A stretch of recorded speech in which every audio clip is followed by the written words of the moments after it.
Today, housing affordability sucks.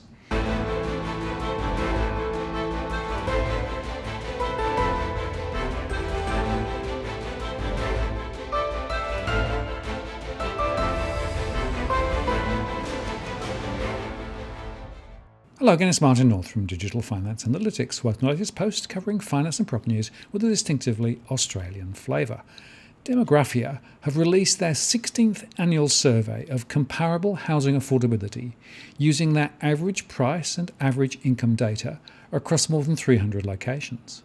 Their methodology is quite specific and allows comparisons to be made across multiple centres and over time. Any centre scoring above 5 is judged as severely unaffordable. I have to say I'm getting pretty tired of some who dismiss their approach as distorting the true picture on the basis that averages mask. True, I am cautious of averages generally, but it is consistently applied in my book and so makes an important contribution to understanding the real relative affordability across many countries, including Australia and New Zealand, and the news is not good at all. They also run two sets of results. The first is more major centres and the other is the full set of all the results. Across the major housing markets, they conclude that all 5 in Australia are severely unaffordable again, as is Auckland in New Zealand. The least affordable areas include Hong Kong at 20.8, Vancouver at 11.9, Sydney at 11, Melbourne at 9.5, the Bay of Plenty in New Zealand at 9.3, LA at 9, Toronto in Canada at 8.6 and Auckland also at 8.6. On the other hand, in all markets, 22 out of 23 are unaffordable in Australia and all of New Zealand's markets are unaffordable. And they also show the deterioration in affordability is significant in every market, but with New Zealand and Australia leading the way, with price to income ratios becoming more adverse, thanks to issues of land supply, which is their particular thematic, and over-generous lending, which is DFA's thesis, for the underlying reasons. Looking at Australia, the least affordable regions are Sydney, Melbourne, the Sunshine Coast, the Gold Coast, Geelong, Hobart, Adelaide, Fraser Coast in Queensland, and Canberra, followed by Brisbane, Perth, Ballarat, and Cairns. They are all above the 5.0 affordability benchmark. Frankly, this represents the bulk of the populated areas in the country, and it screams to me poor policy. And the trends are only improving a little thanks to price falls last year, but the recent reversals in some areas will just make things worse again. Demographia said of Australia's generally unfavourable housing affordability is in significant contrast to the broad affordability that existed before the implementation of urban containment called urban consolidation in Australia. The price-to-income ratio in Australia was below 3.0 3 decades ago, again, as in each of the previous 15 Demographia International Housing Affordability Surveys. All of Australia's 5 major housing markets are severely unaffordable.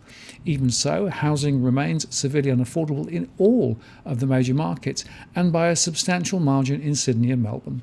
Despite what has been called the largest Sydney price reduction in 35 years, house prices relative to incomes are more than double the rate of the early 1980s.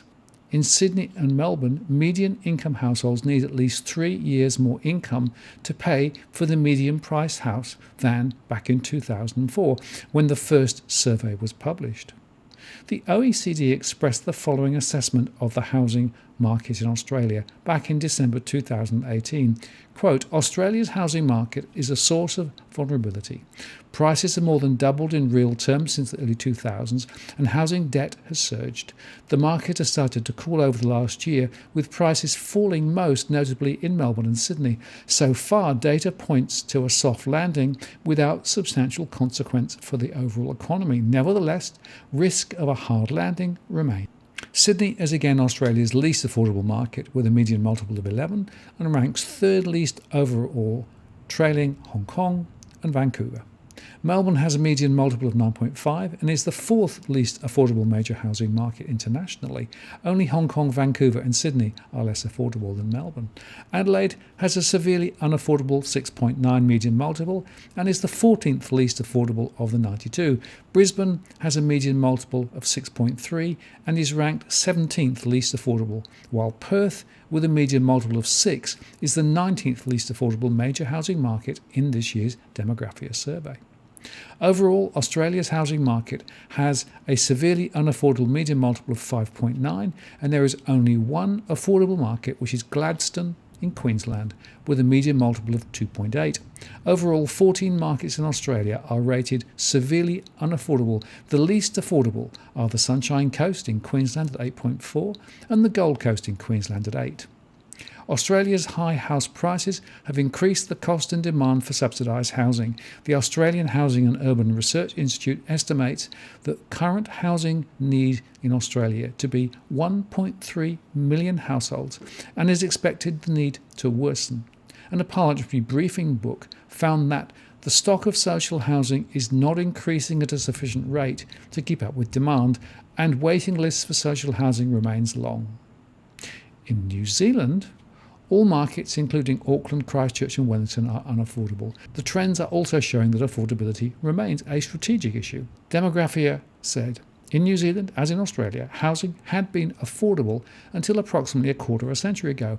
However, urban containment policies were adopted across the country, and consistent with the international experience, housing became severely unaffordable in all three of New Zealand's largest housing markets, Auckland, Christchurch and Wellington. New Zealand's price-to-income ratio was below 3.0 in the early 1990s, and recent New Zealand median multiple trends have been influenced by government reinstatement of median income data. Auckland, New Zealand's only major housing market, has a severely unaffordable 8.6 median multiple. This is an improvement from 9 back in 2018.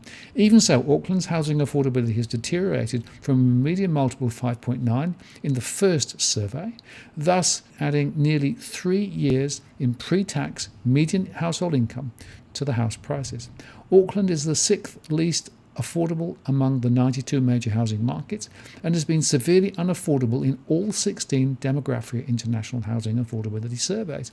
New Zealand's second and third largest markets have experienced significantly different housing trends over the last decade. Second largest, Christchurch, has a median multiple of 5.4, which is an improvement of 0.7 points from the 6th annual survey. The third largest is Wellington, and that has a median multiple of 6.8, a deterioration of 1.2 points over the past decade. New Zealand's middle-income housing crisis has strained governments' low-income housing budgets. Emergency aid has been increased to accommodate some low-income households in motels, and waiting lists have been growing. Housing affordability remains an issue of considerable public concern in New Zealand.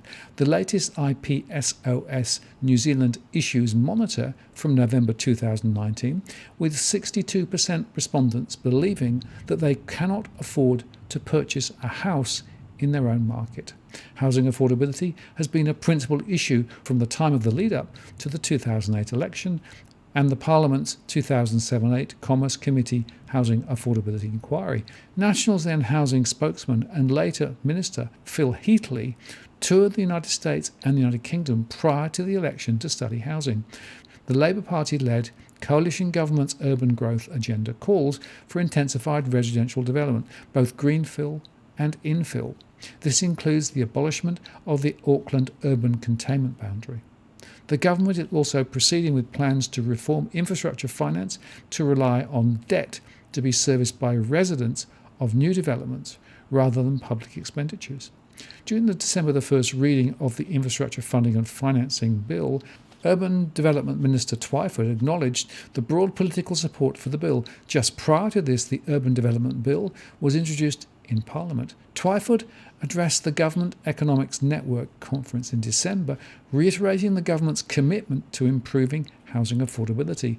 Quote, "The argument I want to make to you is that generations of urban land use policy have lacked a decent grounding in economics. The consequences of that has been disastrous. And if we want to turn it around, it's going to take bold reform and policies informed by an understanding of urban spatial economics." And that leads to the final point that they want to make, which is that the price is directly linked to the control of land supply. Markets like Australia and New Zealand, where land releases are controlled and rationed, help to explain the rising prices and falling affordability. And this, of course, despite falling interest rates at the moment. So this is one right royal mess, and the social and economic consequences will resonate down the years. In short, housing affordability sucks. And finally, before I go, let me just remind you that tomorrow, Tuesday at 8 p.m. Sydney time, I'll be running my next live stream event. You can ask me a question live on the stream or send me one beforehand via the DFA blog. The links are in the comments below. So mark your diaries, and I look forward to seeing you on the show tomorrow. I'm Martin North from Digital Finance Analytics. Many thanks for watching, and I'll see you again next time.